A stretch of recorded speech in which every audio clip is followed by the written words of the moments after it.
যারা 5 থেকে 29 বছর বয়সী আছি, অর্থাৎ শিশু, কিশোর, তরুণ, যুবক, তাদের মৃত্যুর প্রধান কারণ, 1 নাম্বার কারণ হলো সড়ক দুর্ঘটনা। গ্রাউন্ড লেভেল যে অফিসার থাকছেন বা ট্রাফিক পুলিশ থাকছেন, তার ইচ্ছার উপর নির্ভর করছে সে আমাকে একটি মামলা দিবে কিনা, সে আমাকে অভিযুক্ত করবে কিনা। মানে বাংলাদেশে সড়কের আইন এবং এ সম্পর্কিত বিষয়গুলো প্রয়োগ করার জন্য 5টা অথরিটি আছে। বিআরটি আছে, সেখানে বাংলাদেশ পুলিশ আছে, হাইওয়ে পুলিশ আছে, রোডস এন্ড হাইওয়েজ ডিপার্টমেন্ট আছে এবং স্থানীয় সরকার মন্ত্রণালয় আছে। অবস্থা হয়েছে কি, আমরা আমাদের যে দায়িত্ব সেটাকে শেয়ার করতে গিয়ে আমরা সেটাকে ভাগ করে ফেলেছি। আমরা শেয়ার রেসপন্সিবিলিটির দিকে না গিয়ে আমরা স্প্লিট রেসপন্সিবিলিটি বানিয়ে ফেলেছি এবং আমরা চলে গেছি ওই পর্যায়ে যে আমাকে যদি কেউ প্রশ্ন করে আপনি এই কাজটা করলেন না কেন, আমি ওই প্রশ্নটা এড়িয়ে গিয়ে বলবো অমুক অমুক কাজটা করে নাই দেখে আমি এই কাজটা করতে পারিনি। আমরা গত 7 বছরের অভিজ্ঞতায় দেখেছি রাষ্ট্রীয় আমার যে প্রতিষ্ঠানগুলো তারা একে অপরকে ব্লেম করে গেছে, কিন্তু কেউ সড়ক নিরাপত্তার জন্য যেটা করা উচিত সেটা করার উদ্যোগটা নিজ থেকে নেয়। আপনারা ছবিতে নিশ্চয়ই দেখতে পাচ্ছেন তাদের যে নিজস্ব প্রায়োরিটি গুলো আছে, তাদের যে নিজস্ব গোল গুলো আছে, সেগুলোর ভিত্তিতে তারা রুট ট্রান্সপোর্টেশন সেক্টরটাকে পরিচালনা করতে চান বা তাদের দিকে নিতে চান।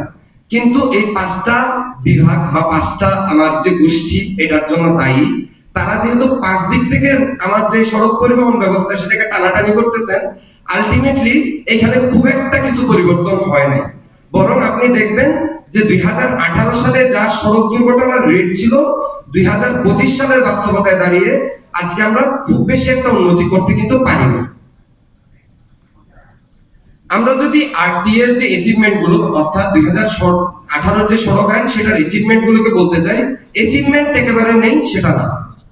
অ্যাচিভমেন্ট আছে কি, 2018 সড়ক আইন আমার জরিমানা বাড়াইছে, আমার শাস্তির পরিমাণ বাড়াইছে যে কোনো অপরাধে।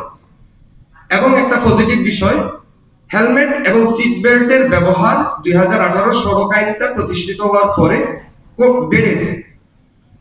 ড্রাইভারদের যে শিক্ষাগত যোগ্যতা আগে ক্লাস 6 পর্যন্ত ছিল সেটাকে তারা 8ম শ্রেণী পর্যন্ত উন্নীত করেছেন, এটাও একটা ভালো উদ্যোগ।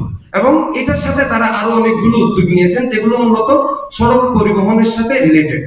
কিন্তু বাংলাদেশের রাষ্ট্রীয় প্রতিষ্ঠানগুলো নিয়ে সবচেয়ে চাঞ্চল্যকর তথ্য দেয় যেই প্রতিষ্ঠানটি, তার নাম ট্রান্সপারেন্সি ইন্টারন্যাশনাল বাংলাদেশ বা টিআইবি, যার মাধ্যমে আমরা রাষ্ট্রীয় অথরিটিগুলোর বাস্তবতা আসলে দেখতে পাই। আসেন আমরা দেখি টিআইবি 2018 সড়ক আইন নিয়ে কি বলছে। টিআইবি 2018 সড়ক আইনের যে বাড়তি জরিমানা সেটা সম্পর্কে বলতেছে, এই যে আমরা পরিবর্তনটা করলাম সেটা দুর্নীতি, অনিয়ম এবং অবিচারের নতুন দরজা খুলে দিয়েছে মাত্র, আর কিছু না।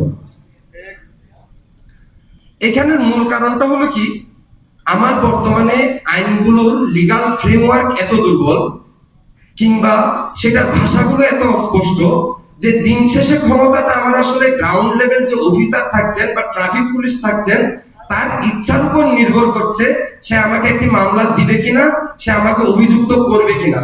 তার মানে একজন ট্রাফিক পুলিশের কাছে বা একজন গ্রাউন্ড অফিসারের কাছে আমাকে আইনের সম্মুখীন করা বা না করার অপশনটা আছে এবং আপনি লিখিত নিতে পারেন। এই সড়ক খাতে আপনার যদি দুর্নীতি বন্ধ করতে হয় তাহলে আপনাকে আইনকে এই ইমপ্লিমেন্টেশন অথরিটিগুলোর চেয়ে বেশি শক্তিশালী করে তুলতে হবে। আমরা যারা সড়কে সবচেয়ে বেশি ঝুঁকিপূর্ণ অবস্থায় থাকি, অর্থাৎ আমরা যারা পথচারী, তাদের সুরক্ষার জন্য কোনো কথাই সড়ক পরিবহন আইন 2018 মধ্যে নেই। যেটা হলো সবচেয়ে জরুরি, যেটার ভিত্তিতে একটা রাষ্ট্র গড়ে ওঠে, একটি সামাজিক চুক্তি। রাষ্ট্র আমাকে বলে যে আপনি একজন সিটিজেন, আপনি আমার একজন নাগরিক, আমি আপনার জন্য এই সেফটি নেট বা নিরাপত্তা ব্যবস্থাগুলো করেছি যেগুলোর কারণে আপনি একটা দুর্ঘটনায় পতিত হলেও আপনার যদি জানমালের ক্ষতি হয়ে যায় সেটার দায়ভার রাষ্ট্র নিবে।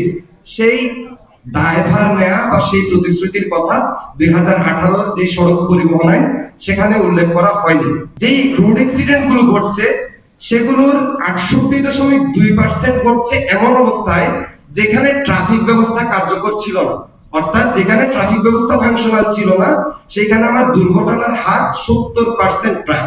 আমরা যারা 5 থেকে 29 বছর বয়সী আছি, অর্থাৎ শিশু, কিশোর, তরুণ, যুবক, তাদের মৃত্যুর প্রধান কারণ, 1 নাম্বার কারণ হলো সড়ক দুর্ঘটনা। অর্থাৎ আপনি আমি ক্যান্সার হয়ে মারা যাব, বা আপনি আমি একটা মারণ ব্যাধি হয়ে মারা যাব, সড়কটাকে নিরাপদ করতে হবে। এই জন্য আমি মনে করি আমার বয়সী যারা আছেন, আমার ছোট যারা কিশোররা আছেন, এবং আমার বড় যারা ইমিডিয়েট সিনিয়র জেনারেশন আছেন, তাদের নিজেদের নিরাপত্তার জন্যই সড়ক নিরাপত্তা